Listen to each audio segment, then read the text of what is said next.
అత్తగారు శారద కుండ నిండా మిగిలిపోయిన పెరుగుని బాధగా చూస్తుంటే కోడలు అనామిక అక్కడికొచ్చింది. అత్తయ్య, ఏమైంది? ఎందుకంత బాధగా చూస్తున్నారు?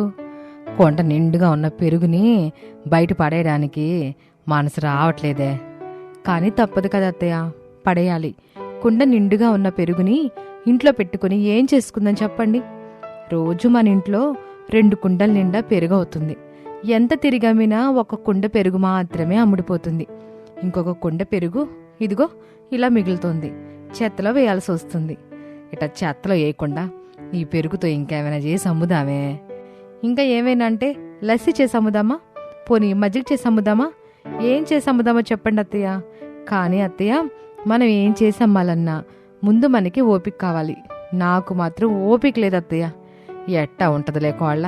ఉదయం 5 గంటలకు నిద్రలేస్తావు, లక్ష్మి దగ్గరికి వెళ్ళి పాలు వెతుకుతావు, ఇంటి ముందు కూర్చొని పాలు అమ్ముతావు. ఆ తర్వాత చకచకా వంట చేసి ఆయనకి కొడుకుకి పనులకు పంపిస్తావు. అప్పుడు నువ్వు టైం చూస్తే పగల 10 దాటుద్ది. ఇంకా ఓపిక ఎక్కడి నుంచి వచ్చింది చెప్పు. అత్తయ్య, ఏ ముహూర్తాన మనం లక్ష్మి అనే ఆవుని కొనుక్కున్నామో అప్పటినుంచి మన ఇంట్లో పాలకి పెరుగుకి ఇబ్బంది లేదు. పాలు పెరుగు అమ్ముకుంటూ చాలా సంతోషంగా ఉన్నాం. నిజమే కోళ్ళ, వాళ్ళిచ్చింది పేరుకి ఆవు పెట్టుకుని మనం అమ్మలా చూసుకుంటుంటే ఆవు మనకి పాలనిచ్చి తల్లి ప్రేమను పంచుతుంది అని అత్తాకోడలు మాట్లాడుకుంటూ ఉంటుంటే పెరట్లోని ఆవు గట్టిగా అరుస్తుంది. కోళ్ళ, ఆవు ఒకసారి అరిసిందంటే దాహం వేతన్నట్టుంది. నీళ్లు పెట్టు. ఇప్పుడే పెడతానత్తయ్య. అనామిక బకెట్ నిండా నీళ్లు తీసుకొచ్చి పెట్టింది. ఆవు నీళ్లు తాగింది. అది చూసి అనామిక సంతోషంగా శారదా దగ్గరికొచ్చింది. కోళ్ళ, ఇట్ట మిగిలిన పెరుగుని లస్సీ చేసి నేను టౌన్లో అమ్ముకొత్తాను. నువ్వు ఇంటి దగ్గర ఉంటూ విశ్రాంతి తీసుకో. ఏమొద్దు, ఊరేళ్ళంతా నన్ను చూసి ఏం కోళ్ళ ఏమో అతచేత లస్సీ చేసి అమ్మిస్తూ ఆవిడ మాత్రం ఇంట్లో నీడ పట్టిన మహారాణిలా ఉంటుందని తిట్టుకోవడానికి అత్తయ్య అని అనామిక అంటూ ఉండగా అత్తాకోడళ్ళు బాబాయ్ అని అభిమానంగా పిలుచుకునే గోపాలొచ్చాడు. అత్తాకోడళ్ళు మర్యాదపూర్వకంగా పలకరించారు. గోపాలం టౌన్లో బండిపైన కచోరీ అమ్ముతూ ఉంటాడు. గోపాలం బాబాయ్, తమరు మా ఇంటికి రావడం నిజమే కదా? కలేం కాదు కదా? నేను ఇంకా అసలు నమ్మలేకపోతున్నాను. రండి రండి. నువ్వు ఊరుకోవే కోళ్ళ. రాక రాక గోపాలం బాబాయి మన ఇంటికొస్తే అటా మాట్లాడుతున్నావు ఎందుకు? వెళ్ళి టీ పెట్టుకురాపో. ఇప్పుడిలాంటివేమీ వద్దు తల్లి. ఇప్పుడు మీతో అవసరం పడింది, అందుకే మీ ఇల్లు వెతుక్కుంటూ వచ్చాను. చాలా సంతోషం బాబాయ్. మేం చేయాల్సిన సహాయం ఏమిటి? నాకు ఒక కుండ పెరుగు కావాలనామిక అని చెప్పగానే శారద ఎంతో పొంగిపోయింది. తనలో తాను, అమ్మయ్య, రోజు మిగిలిపోతున్న కుండ పెరుగు పెంటపాలు కాకుండా కాపాడావు బాబాయ్ అని అనుకుంది. ఆనందంగా గోపాలంతో, తీసుకో బాబాయ్. 1 కుండ కాకపోతే 2 కుండ పెరుగు కూడా తీసుకో. ఇంటికొచ్చి అడిగిన తర్వాత ఇవ్వకుండా ఉంటావా ఏంటి? చాలా సంతోషం శారదమ్మ తల్లి. ఇది ఎండాకాలం కదా, దహీ కచోరీ అమ్ముతాను. మారుతున్న కాలంతో పాటు మనం కలిసి నడిస్తేనే కదా మనం బ్రతికేది. ఇప్పుడు కుండ పెరుగు ఉందో లేదో చెప్పలేదు. ఉంది బాబాయ్, నేను వెళ్ళి తీసుకొస్తాను అని చెప్పి అనామిక వెళ్ళింది. శారద గోపాల్ మాట్లాడుకుంటూ ఉండగా అనామిక పెరుగు కుండను తీసుకొచ్చి గోపాలం చేతికిచ్చింది. బాబాయ్, ఇదిగో కుండ పెరుగు. తీసుకెళ్ళి దహీ కచోరీ చేసి బాగా డబ్బులు సంపాదించు. పిన్నిని చెల్లిని బాగా చూసుకో. చాలా సంతోషం అనామిక. ఎంతివ్వాలమ్మా శారద దీనికి? 200 బాబాయ్. గోపాలం డబ్బులిచ్చేసి కుండ పెరుగుతో వెళ్ళిపోయాడు. అలా రోజులు గడుస్తూ ఉంటాయి. అత్తాకోడళ్ళు లక్ష్మీ ఆవుని చూసుకుంటూ ఇంటి దగ్గరే పాలు పెరుగు అమ్ముతూ ఉంటారు. ఓ రోజున ఇద్దరు దహీ కచోరీ తినాలని గోపాలం బండి దగ్గరికి వచ్చారు. గోపాలం సంతోషంగా దహీ కచోరీ చేసి ఇచ్చాడు. దహీ కచోరీ తినండమ్మా తల్లులు, చాలా బాగుంటుంది. శారదా అనామిక సంతోషంగా దహీ కచోరీ తింటారు. ఇద్దరికీ బాగా నచ్చింది. ఎలా చేస్తారో గోపాలాన్ని అడిగి తెలుసుకున్నారు. ఇద్దరూ కలిసి గోపాలం బాబాయిని కూర్చోమని అతను చెప్పినట్టు దహీ కచోరీ చేయటం మొదలుపెట్టారు. వచ్చిన వాళ్ళకి నచ్చినట్టుగా చేసి ఇస్తున్నారు. మిమ్మల్ని చూస్తుంటే చాలా సంతోషంగా ఉంది తల్లి. ఇద్దరు ఏదైనా నేర్చుకోవాలనుకుంటే పట్టుదలతో నేర్చేసుకుంటారు, విజయం సాధిస్తారు అని మెచ్చుకుంటాడు. అత్తాకోడళ్ళు చాలా సంతోషపడతారు.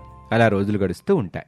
ఓ రోజున అత్తగారు శారద బాధగా, కోళ్ళ, 4 రోజులుగా గోపాలం బాబాయ్ కుండ పెరుగు కోసం రావట్లేదు.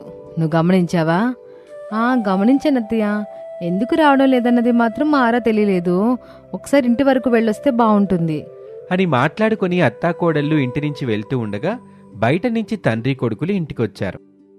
ఎక్కడికి శారదా? గోపాలం బాబాయ్ ఇంటికండి. 4 రోజులుగా మన దగ్గర కుండ పెరుగు కొనటానికి రావట్లేదు. ఏం జరిగిందో ఒకసారి చూసొద్దామని ఇద్దరం వెళ్తున్నాం. ఇంతకీ ఈ గోపాలం బాబాయ్ ఎవరన్నమిక? ఏంటండి మీకు గోపాలం బాబాయ్ ఎవరో తెలీదా? మన దగ్గర కుండ పెరుగు తీసుకెళ్లి టౌన్లో దహీ కచోరీ చేసి అమ్ముతూ ఉంటారు కదా. అయ్యో అత్తాకోడళ్ళు, మీ గోపాలం బాబాయ్కి తక్కువ ధరలో ఎక్కడైనా ఇదే కుండ పెరుగు దొరుకుతుందో ఏమో. ఆ పెరుగుతోనే అతను దహీ కచోరీ అమ్మకం బాగుంటుందేమో. అందుకే మీ దగ్గరికి రావట్లేదనుకుంటా. మీ ఏమో కదనే కాసేపు పక్కనెట్టండి.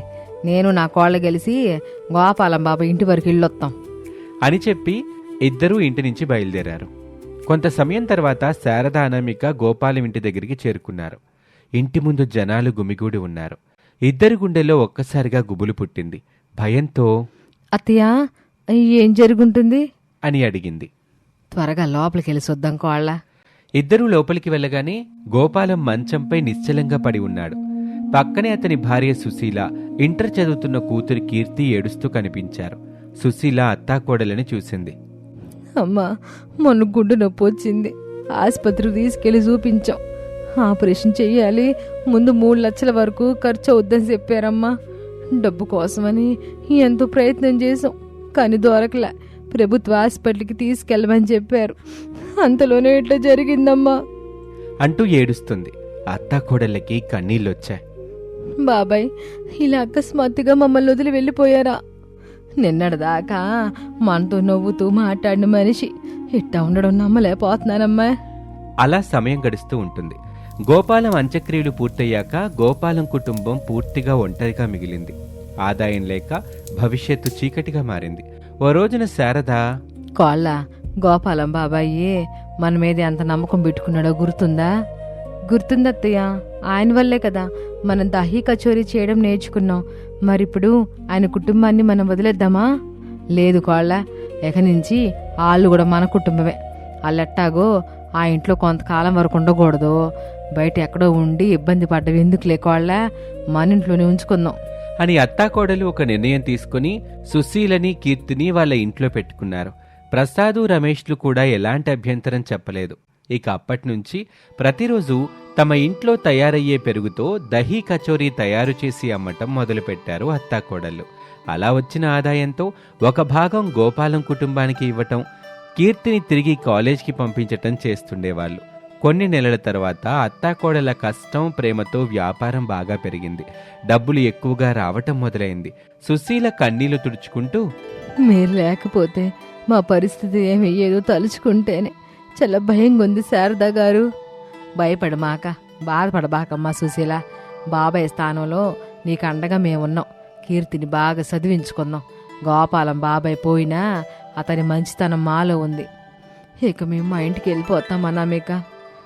బాబాయ్ మనకిచ్చింది వంటకం కాదు పిన్ని, జీవించడానికి మార్గం.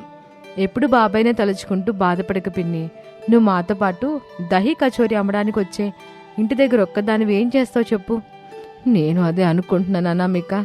అమ్మ ఎలాగో కాలేజీకి వెళ్తుంది. నేను ఒక్కదానికే ఇంటి దగ్గరే ఉండాలి. ఆయన గుర్తొస్తూ ఉంటాడు. నేను కూడా మీతో పాటు దహీ కచోరీ దగ్గరకు వస్తాను. మనిషి జీవితం తాత్కాలికం, కానీ అతను చేసిన మంచితనం శాశ్వతం. మన చేతిలో ఉన్న చిన్న సహాయం ఎవరికో కొత్త జీవితం అవుతుంది అని శారద చెప్తుంది. అత్తాకోడళ్ళు సంతోషపడతారు. సుశీల, కీర్తి వాళ్ళ ఇంటికి వెళ్తారు. శారద, అనామిక, సుశీల కలిసి దహీ కచోరీ అమ్ముతూ జీవనం సాగిస్తూ ఉంటారు.